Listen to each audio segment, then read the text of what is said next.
Welcome back to Dave's Gone By, and this is the segment we call Dave's Got Guests. Well, one guest anyway. A good old friend of mine, Mr. David Pace, theater critic and flight attendant.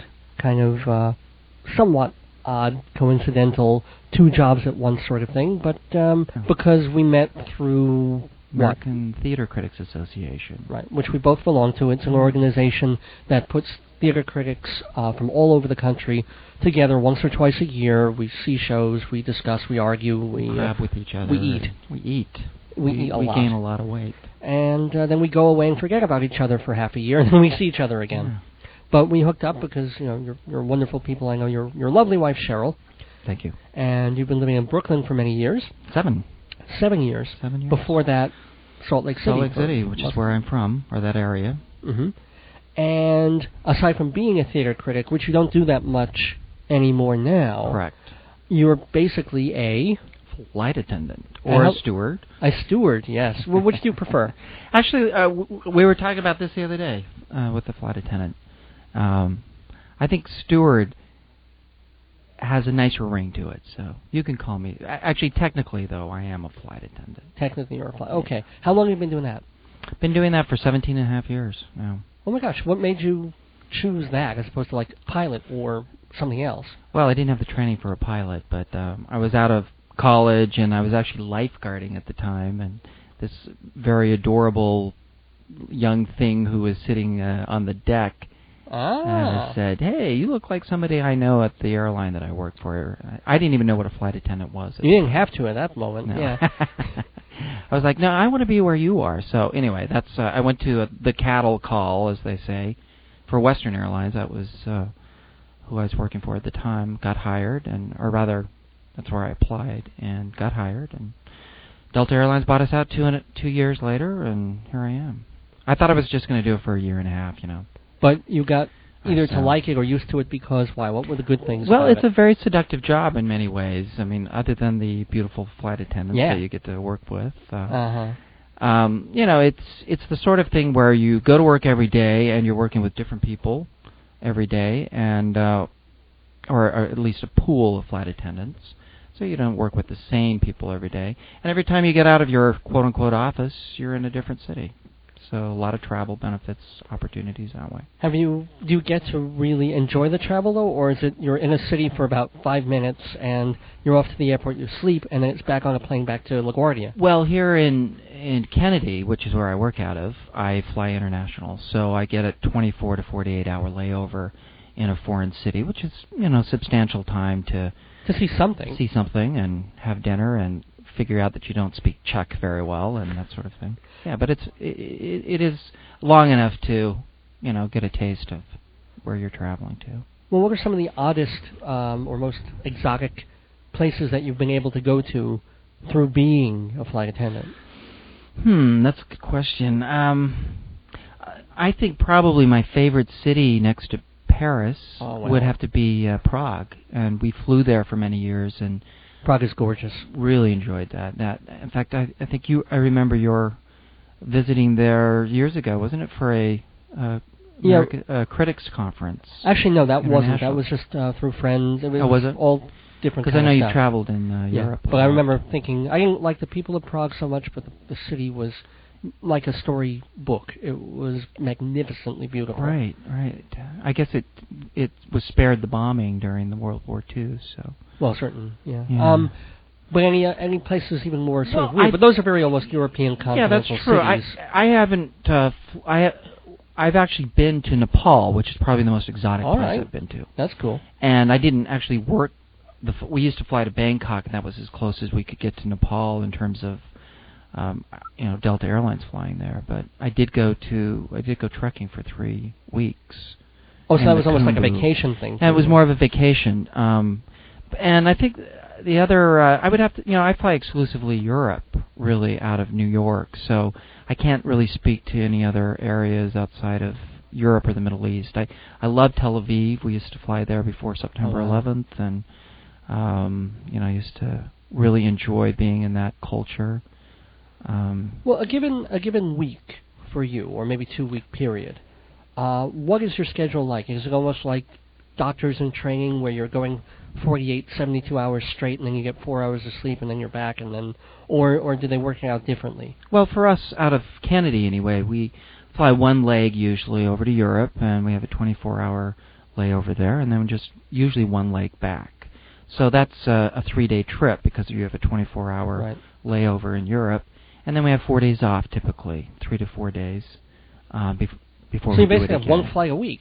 One flight a week over. Yeah, one round trip. Yeah, well, that sounds pretty sweet. That's not bad at all. Yeah, and that's a full-time gig. That's a full-time gig. Now, if I were to do it, I can do domestic. That's a very different operation where you're flying sometimes 4 to 5 legs in one day, little hops all around the country. Okay. And then you have a shorter layover, maybe 16 hours or even as low as 9 hours before you have to get back up and do it again. So, yeah, I think the international flying is a completely different animal. I much prefer it. Even though you're flying all night sometimes, you have sometimes a 15-hour day. You know, that can be kind of taxing sometimes. But you know when it's over, you've got a long weekend no matter what. You know, as soon as you get back to When I get back to New York, yeah, I've typically got 4 days off, which is great for somebody like myself who is an aspiring writer. And I'm doing more fiction now, which requires more, I think, focused lengths of time. Just a little side thing. How is the book going? Not too well. Oh, wonderful. I've got the manuscript. I got an agent. I don't know if I told you that. No, congratulations. I did have an agent. And about the time that September 11th hit was when she dropped me. So I think the entire publishing industry was in kind of a tailspin at the time. And anyway, I like to think that's the reason why she dropped me. I like to think that the book is still marketable. But I guess I wanted to get to this a little later, but since it keeps rearing its ugly head, let's go to 9/11. Ugly with all the hairs growing out of the nose. Yeah, no, I didn't mean the book. I meant 9/11. How has that changed not only your life as a flight attendant, but I guess all your colleagues, pilots as well as everybody else?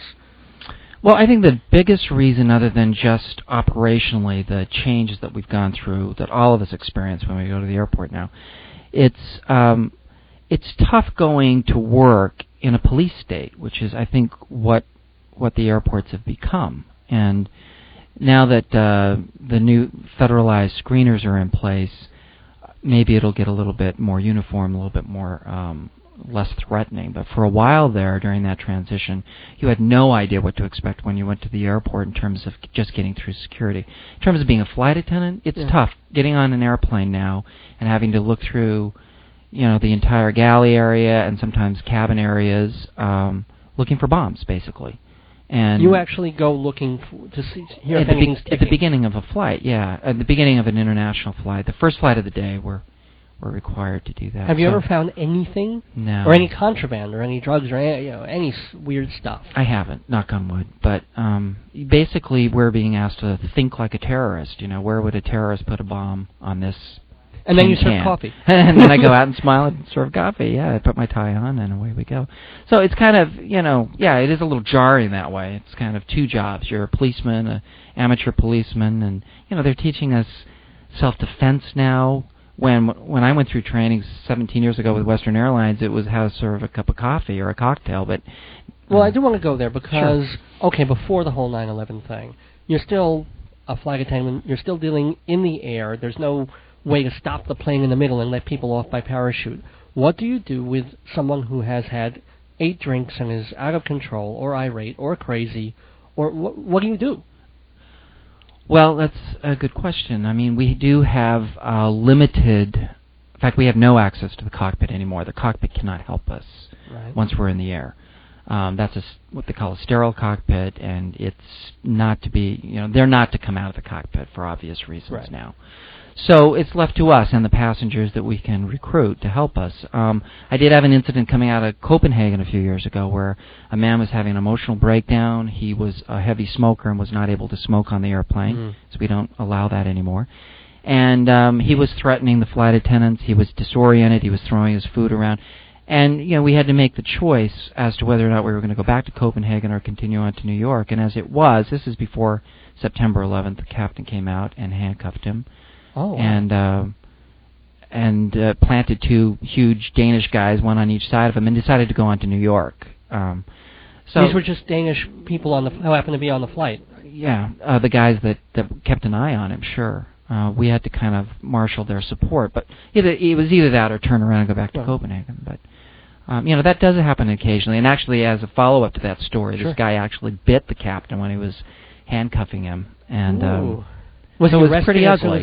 He was taken into custody, and once that happens, the FBI gets involved, and we all had to be interviewed, and it was a big hassle. But you're in a small contained place, and you have no idea who's really on that airplane sometimes, and you just have to roll with it. Most of the time we can placate people or mollify them in some way so that they're not a danger to the other people in the cabin. And I think flight attendants should, can be are said to have some pretty terrific skills that way. I think that's what we're designed. I think for in that way. One last question. Sure.